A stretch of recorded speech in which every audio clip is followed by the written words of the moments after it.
जय हिंद भैया, जय माता दी, हर हर महादेव। आज हमने के जो कोरोना से जूझ रहा बन जब भैया ते में सबसे महानता मानल जाई जे कि अपन घर द्वार बारी सब छोड़ के हमनी के सेवा में बा, अपना देश खातिर, पूरा देश धर्म खातिर। यहाँ सब पुलिस साहेब लोग और डॉक्टर साहेब, यहाँ सब खातिर कुछ दू शब्द हमार मित्र, हमार जिगरी, हमार जान श्री राजकुमार अजगर जी के रचना बा। दू शब्द कुछ यहाँ सब खातिर समर्पित बा, जो कि सब सुनावत बताई जे कैसा लागल। ई हकीकत बा, दिल से वहाँ सबके हमनी के धन्यवाद कइल जाओ कि हमनी खातिर वहाँ सब अपन सुख चैन सब हेरा के और कैसे देश खातिर एकदम लड़त आनी सब। जय हिंद भैया। सुनी जा दूसरा बा। ई मुंबई दिल्ली पटना चाहे, हर मुंबई दिल्ली पटना चाहे हो खस कश्मीर के। ई मुंबई दिल्ली पटना चाहे अरे हो खसु कश्मीर के। चलो स्वागत करी जा, अरे दिल से स्वागत करी जा एह कोरोना कोहरम वीर के। दिल से वंदन करी जा हई कोरोना कोहरम वीर के। अरे मुंबई दिल्ली पटना चाहे, हो मुंबई दिल्ली पटना चाहे अरे हो खसु कश्मीर के। चलो स्वागत करी जा, मिल के स्वागत करी जा एह कोरोना करम वीर के। चलो स्वागत करी जा एह कोरोना करम वीर के। अंतराम से भैया डॉक्टर साहेब पुलिस सर के दिल से सलूट हो।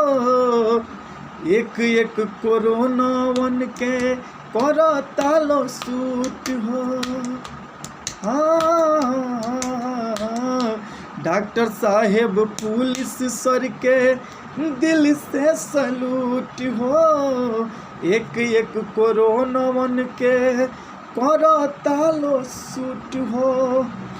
अरे अपन घर घरारी छोड़ के भैया, अपन घर द्वार छोड़ के सर, अरे अपन घर घरारी छोड़ के सतलो यह पीर के।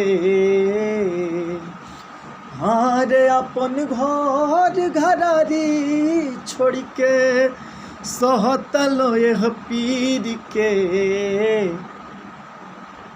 तो चली स्वागत करी जा, अरे मिल के स्वागत करी जा एह कोरोना कोहरम वीर के। चलो स्वागत करी जा हई कोरोना कोहरम वीर के। मुंबई दिल्ली पटना चाहे, अरे मुंबई दिल्ली पटना चाहे इहो खसु कश्मीर के। अरे हो खसु कश्मीर के। कि चलो स्वागत करी जा, कि दिल से वंदन करी जा एह कोरोना कोहरम वीर के। अभिनंदन करी जा एह कोरोना कोहरम वीर के। कि चलो स्वागत करी जा एह कोरोना कोहरम वीर के। मिल के स्वागत करी जा एह कोरोना कोहरम वीर के।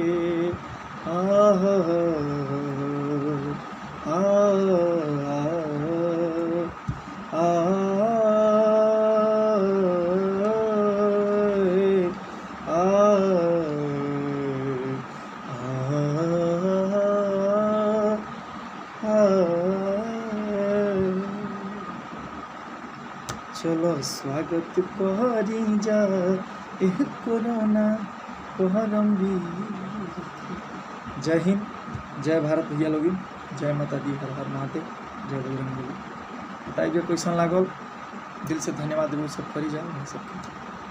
तन भैया प्रणाम बा जी, हजूरी बा, जैसे चैनल सब्सक्राइब ना के लिए कर दे जाए छोड़ के मान ली कि मन सायन अपन का कोई मोर लॉकडाउन काटे के बनू।